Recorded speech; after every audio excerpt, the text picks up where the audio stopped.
Hi viewers, Airaa படத்தோட திரை விமர்சனம். நயன்தாரா, கலையரசன், யோகி பாபு நடிச்சிருக்கிற இந்த படத்தை வந்து KM சர்ஜுன் இயக்கியிருக்கிறாரு. KS சத்யமூர்த்தி இசையமைச்சிருக்கிறாரு. சுதர்சன் சீனிவாசன் ஒளிப்பதிவு பண்ணியிருக்கிறார். விஸ்வாசம் படத்தின் மெகா வெற்றிக்கு பிறகு நயன்தாரா நடிப்பில் உருவாகியிருக்கும் படம் ஐரா. லேடி சூப்பர் ஸ்டாரான நயன்தாரா வந்து யமுனா, பவானி என இரட்டை வேடங்களை நடிச்சிருக்கிறாரு. இந்த படம் எப்படி இருக்குன்னு இப்போ நம்ம பார்க்கலாம். யமுனா மீடியாவில் பணிபுரியும் துணிச்சலான ஒரு பெண். அவருக்கு வந்து யூடியூப் சேனலை ஒன்று வந்து உருவாக்கி அதில் வந்து வித்தியாசமான வீடியோக்களெல்லாம் அப்லோட் பண்ணி அவர் வந்து நிறைய சம்பாதிக்கணும் அப்படின்லாம் ஆசை இருக்குது. இதனாலேயே அவர் வந்து தன்னுடைய பாட்டி யோகி பாபு இவங்களோட சேர்ந்துக்கிட்டு அவர் வந்து நிறைய வித்தியாசமான வீடியோக்களெல்லாம் அப்லோட் பண்ணுறாரு. ஆனால் இவர் வந்து பேயெல்லாம் இருக்கிற மாதிரி சில விஷயங்கள்லாம் உருவாக்கி செம்ம ட்ரெண்டிங்கில் இருந்து வராரு. இந்த சூழ்நிலையில் இவரை சுற்றி த்ரில்லிங்கான சில விஷயங்கள்லாம் நடக்குது. குறிப்பாக வந்து பட்டாம்பூச்சிலாம் இவரை துரத்திக்கிட்டே இருக்குது. இது ஒரு புறம் இருக்க, நயன்தாராவின் மற்றொரு கதாபாத்திரமான பவானி கேரக்டரில் வந்து அவர் பிறக்கும் போதே அவங்க அப்பாவை வந்து இழந்துடுறாரு. இதனாலேயே அம்மா, அக்கா, அக்காவின் கணவர் இவங்களால வந்து வெறுத்து ஒதுக்கப்படுறாரு. இவங்க வந்து ராசி இல்லாதவ அப்படின்னு சொல்லி. இது மட்டும் இல்லாமல் அக்கம் பக்கத்தில் இருக்கிறவங்க, பள்ளிக்கூடத்தில் படிக்கக்கூடிய சக மாணவ மாணவிகள் இவங்கெல்லாம் வந்து அவரை வந்து வெறுத்து ஒதுக்குறாங்க. இதனாலேயே அவர் வந்து மனசு ஒடிச்சு போயிடுறாரு. இவருக்கு வந்து பக்கபலமாக இவருக்கு ஆதரவாக அன்பு காட்டக்கூடிய ஒரே ஒரு நபர் வந்து கலையரசன் இருக்கிறாரு. இந்த அன்பு வந்து பின்னால் அப்படியே வந்து காதலாக மாறுது.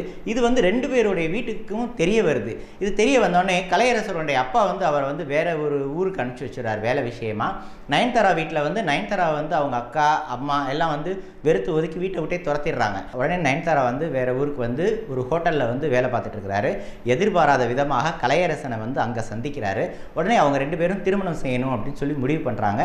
திருமண நாள் அன்னைக்கு அவங்க வந்து ரோடை கிராஸ் பண்ணும்போது ஒரு லாரியில் வந்து அடிபட்டு அவர் வந்து இறந்து போயிடுறாரு. இந்த சூழ்நிலையில் பவானியின் ஆவி என்னெல்லாம் செஞ்சது, யமுனாவை ஏன் பழிவாங்கணும்னு நினைக்குது, இந்த விபத்துக்கும் யமுனாவுக்கும் என்ன சம்பந்தம் அப்படிங்கிறதெல்லாம் விவரிக்கிறது தான் மீதி கதை. எப்போதும் போல் நயன்தாரா அவருடைய நடிப்பில் வந்து இரட்டை வேடங்களில் வந்து கலக்கி இருக்கிறாரு. குறிப்பாக சொல்லணும்னா பவானியுடைய கேரக்டரில் கருப்பான பெண் வேடத்தில் வந்து சூப்பராகவே பண்ணியிருக்கிறாரு. முக்கியமாக வந்து அவர் ஹோட்டலில் ஒர்க் பண்ணும்போது சட்டையோடு வரும் காட்சிகளையும் சரி, கிளைமேக்ஸ் காட்சிகளில் வந்து திருமண கோலத்திலையும் வரும்போதும் சரி, கண்கலங்கி அழுகும்போது அவருடைய நடிப்புலையும் முக பாவனையிலையும் நம்மளுடைய கண்ணுக்குள்ளேயே நிற்கிறார். எல்லோருக்கும் சந்தோஷமாக வாழணும்னு ஆசை தான், ஆனால் வாழ்க்கையே சந்தோஷமாக கிடைக்காத ஒருத்திக்கு வாழ்க்கையே ஆசை தான் அப்படின்னு சொல்கிற காட்சிகள்லாம் வந்து மிளிர்கிறார். முதல் முறையாக நயன்தாரா வந்து இரட்டை வேடங்களை நடிச்சிருக்கிறாரு அப்படின்னு சொன்னாலும் அவர் வந்து ரெண்டு கேரக்டர்லையும் வித்தியாசம் காட்டி அந்தந்த கேரக்டருக்கு தகுந்த மாதிரியே வாழ்ந்திருக்கிறாரு அப்படின்னே சொல்லலாம். மெட்ராஸ் கலையரசன் நயன்தாராவுடன் படம் முழுவதுமே ட்ராவல் பண்ணுறாரு. நடிப்பில் கொஞ்சம் முதிர்ச்சி தெரிகிறது. யோகி பாபுவுக்கு வந்து படத்தில் கொஞ்சம் வேலை இல்லை அப்படின்னே சொல்லலாம். நயன்தாராவுடன் வர சீன்கள்லாம் வந்து ஒர்க் அவுட் ஆகவே இல்லை. மற்றபடி மற்ற கதாபாத்திரங்களெல்லாம் ஏற்று நடித்தவங்க எல்லாம் வந்து அவங்கவுங்க வேலையெல்லாம் கரெக்டாகவே பண்ணியிருக்கிறாங்க, கச்சிதமாக பண்ணியிருக்கிறாங்க.